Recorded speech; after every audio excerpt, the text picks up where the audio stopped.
Okay, so we are going to start with chemical reactions 1. There's 3 of them in this set.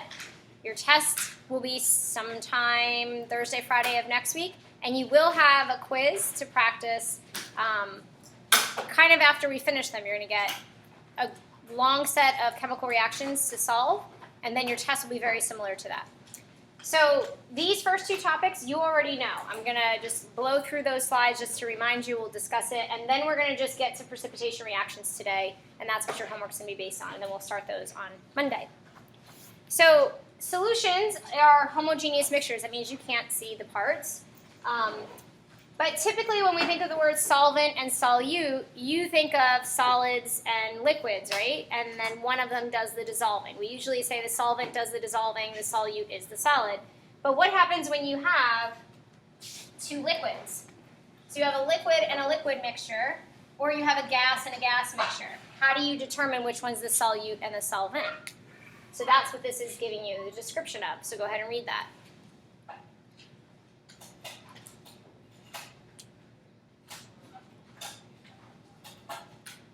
All right, so as a parent with children, we try not to give you guys so much sugar, right? So apple juice, I give you straight apple juice, but then there's the apple juice at the store that costs more money that makes no sense that my friends buy. But it's like better for you. It says that it's 33% less sugar. What do you think they add to the juice? Other stuff. Water. Good job. They add water to it. So they add water. And so in that example that I just gave you, 33% less sugar, which one is the solvent and which one's the solute? Chat with your group. 33% less sugar.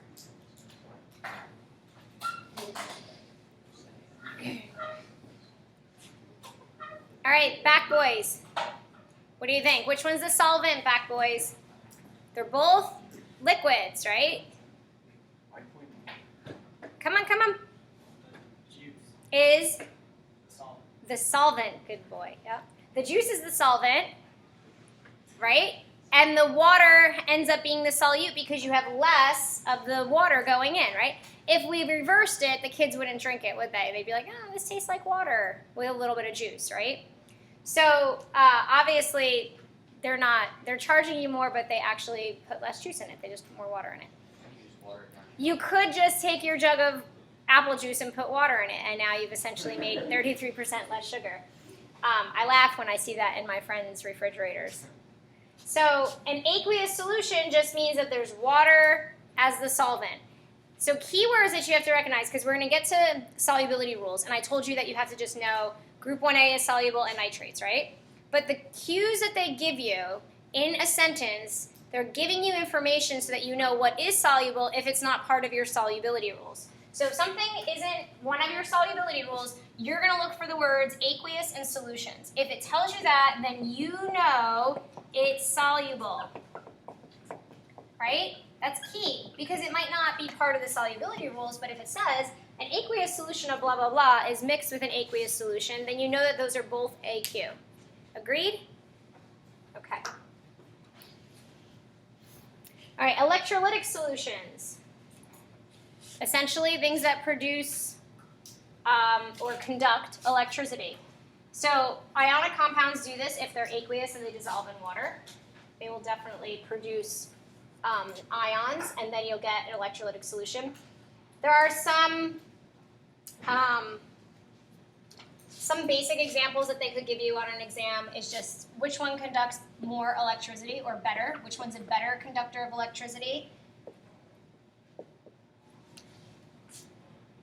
So out of these 2 choices, what's a better conductor of electricity? You want to talk to your group? Are you good back there?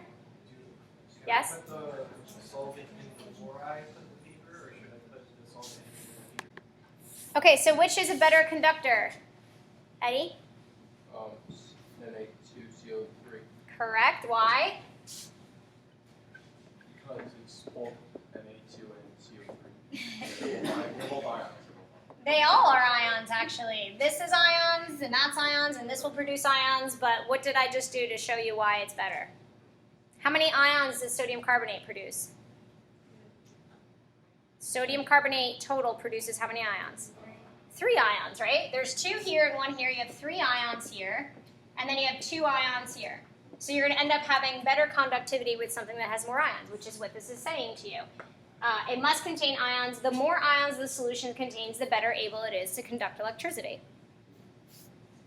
So this is just showing you an example of how you count ions. 1, 2 ions, right?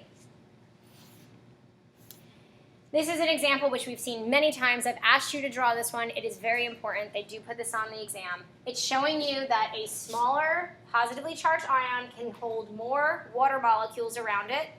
It has greater effective nuclear charge, so it's able to attract these negative poles of the dipole on the water towards it.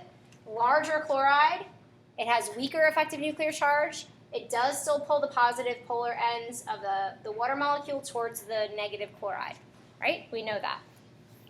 All right, this is showing you what happens when you put these ions in water and you apply voltage.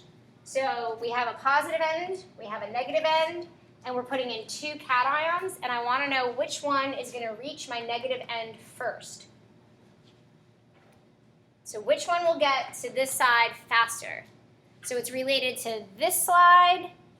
Understanding this slide relates to this slide. So chat with your group. So which one reaches the negative plate first? What do you think? CS plus is correct. So why?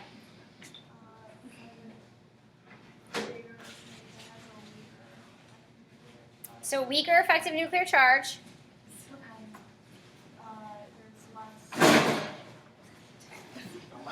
There's less what? Yes, less water molecules are dragging it down, right? So picture you have your quarterback trying to run to the end zone, and there's like 10 players dragging him down versus like 4 players. Who gets to the end zone first? So small one attracts lots of water molecules, which inhibit it to get to the end, therefore velocity vector smaller. And cesium is going to have an easier time getting to the end because there's not that many water molecules dragging it around. What if I removed water? No water's in this. I just have a negative end of the plate. Who gets there faster? Yeah, because now its effective nuclear charge has nothing to inhibit it. It's just going to head straight to the plate. Does that make sense? So smaller distance, we know Coulomb's law, effective nuclear charge, all of that. All right, molecular compounds in water do not conduct electricity because they're covalently bound. They don't break up into ions, right? We draw molecules. They don't have components that break apart. They're actual molecules. You dump sugar into water, it just dissociates because the water molecules create hydrogen bonds, dipole-dipole interactions with the sugar, and it does, in fact, dissolve, but not the same way that an ionic compound dissolves. Do we agree? So most molecular compounds do not dissociate in water, and therefore they do not conduct electricity. However, some molecules do, in fact, conduct a little bit of electricity. Can you guess which kinds? It has to be something specific. How does electricity get conducted? Ions and the word electricity, electrons, good job, electrons.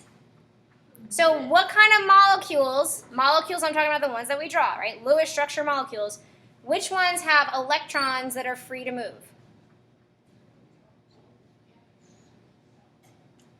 We've talked about electrons that are free to move. I can't really hear you, so if you want to say something. No, covalently bonded. I just said molecules, not metals. Molecules. What kinds of structures have electrons that are free to move? Sort of. No. No. That's okay, yeah. I do. I love it. I love the guessing today. Anyone else? Anyone? Electrons that move around? Bonds that move around? Radiant structures? The what? Radiant structures? Close. Started with an R. Resonance structures, right? Where is the electron in a resonance structure? unmorphed p orbitals is how we get a double bond, right? And the double bond is what's flipping around between the bonds when they're sharing them. So when you have an unmorphed p orbital, that one holds, that one's going to hold electrons that can resonate. So if you have if you have a resonance structure, then you have possibility of electrons moving around, which means that they might conduct a little bit of electricity, maybe not a lot, but a little bit. Remember we talked about unmorphed p orbitals, even like the graphite being able to conduct a little bit of electricity because it has an unmorphed p orbital between its sheets and the electrons kind of hanging out there? You can possibly conduct a little bit of electricity.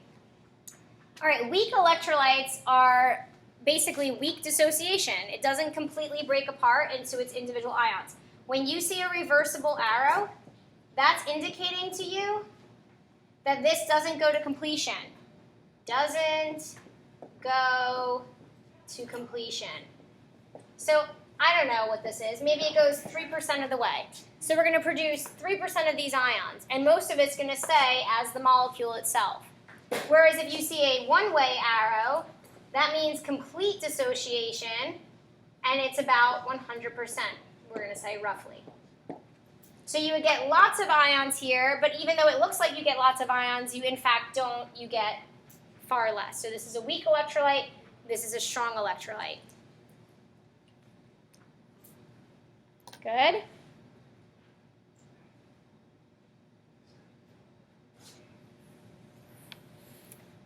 So like dissolves like. I'm not going to go over this because we discussed it all a ton. Polar substances dissolve polar substances. Non-polar substances dissolve non-polar substances. All right, precipitation reactions. This is what I want to focus on today. All of the stuff before this was just guiding you so that you understood what an aqueous solution was.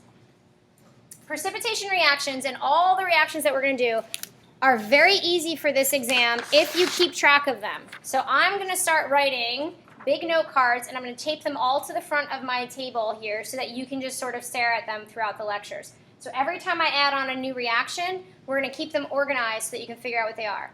A precipitation reaction is specifically when you have two aqueous ions in solution that produce a solid. That's what it is. You're going to look for aqueous ions that produce solids. So the only rules you need to know right now are your solubility rules that I taught you, group 1A, and what else is soluble? Nitrates. Nitrates. We're going to see ammonium on there in a second, but that's essentially what we're going to do is we're going to look for solubility rules, and if it's not part of your solubility rules, you are going to assume it is a solid. Did you hear me? So if it's not one of your solubility rules that you just said, then you assume it forms a solid. So for this example, it says write the balanced net ionic equation. So from here on out, every time you see the word net ionic equation, you are only doing what we did in Honors Chem, which was you write the ions that form the reaction. Honors Chem style, don't do this. Honors Chem was when we did this with this, and we said A goes with D, and then we said C goes with B. And then you wrote that, and that was acceptable. If you write this time, I don't give you any points, nothing, because that's a complete equation. It's not even complete ionic, it's just a complete equation. We're only writing net ionics, which are the ions that form the solid. So you're going to look basically to cancel out spectator ions and be left with only what produces the solid. So here's what it says. The reaction takes place when an aqueous solution, so what does that tell you? That it's what? Soluble, dissolved, it's AQ, right? So that's, you didn't have to know the solubility rules for that because it told you that. The aqueous solution of barium nitrate is added to another aqueous solution of sodium sulfate. So now you have to predict your products and you have to write the final net ionic equation. So what they're showing you in this slide, this is a lot of just remember this is what we did.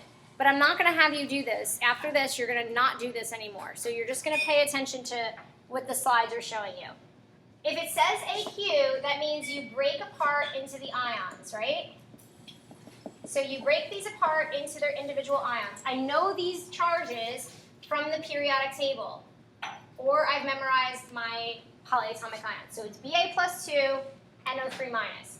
Na plus, SO4 minus 2. Correct? Then I predict my products. So these are going to form, over here, these ions are basically all sitting in a big beaker, floating around in water, and they're going to sort of look for each other. So barium looks for sulfate because we know it's not soluble with, we know it is soluble with nitrate, and sodium looks with nitrate. Remember, the cations go first. We always write the positive ions first and then the negative ions next. So I say to myself, is barium sulfate on my solubility list in my head? Is it? No, because barium's a group 2, not part, and sulfate's not nitrate. That's essentially what you're doing. It's either group 1A or nitrates. That's all you have to know. So if it's not in my solubility rules, then what did I tell you to assume? It's a solid, so I write solid. These sodium nitrate are going to be soluble because it's group 1A and nitrates, right? So these two break apart into their individual ions, so they don't form solids. I cross out the spectator ions. They're not involved in the reaction, and I'm only left with what is left for the solid. So the barium ions and the sulfate ions produce the solid. So your solid is the reaction. You may also produce liquids or gases, and those would also be considered part of the reaction. Typically, we say it's just a solid for precipitation, but if you produce a gas or a liquid like water, which is really all you're going to produce, an acid and a base are going to produce the liquid water, this would be considered your reaction. In other words, you can't cancel out spectator ions because liquid water doesn't break apart into the aqueous ions. We just call it liquid. So if I give you NaOH plus HCl, that's going to form H2O liquid, and then you would have your ions of sodium and chloride, which are aqueous. So your net ionic for this example would be these two forming the liquid water. Do you see that? That's very irregular that happens, but I just want to make sure you understand that liquid, water, and gases are part of the chemical reaction.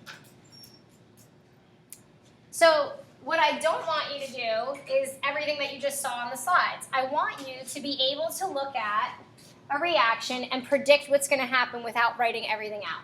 So you're never going to write this. If you write this, you get no credit. But what you do need to do is this sort of in your head. So everybody take a look at this because this is what you'll see. On an exam, you're going to get words. You just read the words. It said barium nitrate and sodium sulfate, right? In your mind, you say to yourself, I know barium's going to go to sulfate, and I know that's not on my solubility list, so I know that's going to produce the solid. And I write BaSO4. I get those from the individual ions from here, Ba plus 2, SO4 minus 2, and I crisscross and I get BaSO4, and I just explained that's how it's a solid because it's not on my solubility rules, right? And then I do this in my head, sodium with nitrate, and I say I don't even have to do anything with it because those are soluble. So I'm not writing anything. And then I back calculate or back determine what are the ions that produce barium and sulfate. And here they are, Ba plus 2 and SO4 minus 2. So you really should not be writing out everything that you just saw in those slides. We're going to do another example so that you see how to approach it. These are your solubility rules. It says ammonium is also soluble in here, but for the AP exam, you really just stick with group 1A and nitrates. All right, let's do this one together. So not using the long approach. You're going to do the mental approach. Aqueous solutions, that means they're both AQ, of lead 2 nitrate and sodium iodide are mixed in a beaker. So everybody don't call out. In your mind right now, tell yourself what are the two products that you're going to make. Honors Chem style, in your mind, what are the two products that you're going to make?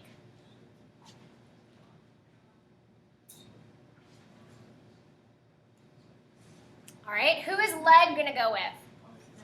Iodine. Who is sodium going to go with? Nitrate. Which one's aqueous and soluble? Sodium nitrate. Do I do anything with that? Nope. So I go back and I say lead iodide is what I'm forming. I need to crisscross my charges. So Pb, I2, solid. And then I'm going to go backwards, and I want to know what two ions formed PbI2. It was Pb plus 2 AQ and I minus AQ. Do you agree? So much simpler than writing things out. Plus you can easily do that in your head, right? A lot of students get confused at this point. This does appear diatomic because in your mind you're like, oh, I can't write I alone. But it was never a gas. It's not a gas anyway. It's a solid at room temperature. But it's not I2. It's not diatomic because it was floating in a big beaker of all of these ions. Pb plus 2 was floating around. Nitrate was floating around. Sodium was floating around. And I minus was floating around. So I minus is not I2. It's I minus. It's an ion that was floating in an aqueous solution. Got it? So now I have to balance my equation, and I put a 2 in front of there to match that 2 for the iodine. You can also check that your net charge is 0. This is a plus 2. 2 times a negative 1 is a minus 2. And the plus 2 and the minus 2 will give you 0. All net charges should be 0, right? So this side equals this side is 0, this side is 0. Okay, so your homework is numbers 1 through 11. And that's essentially it.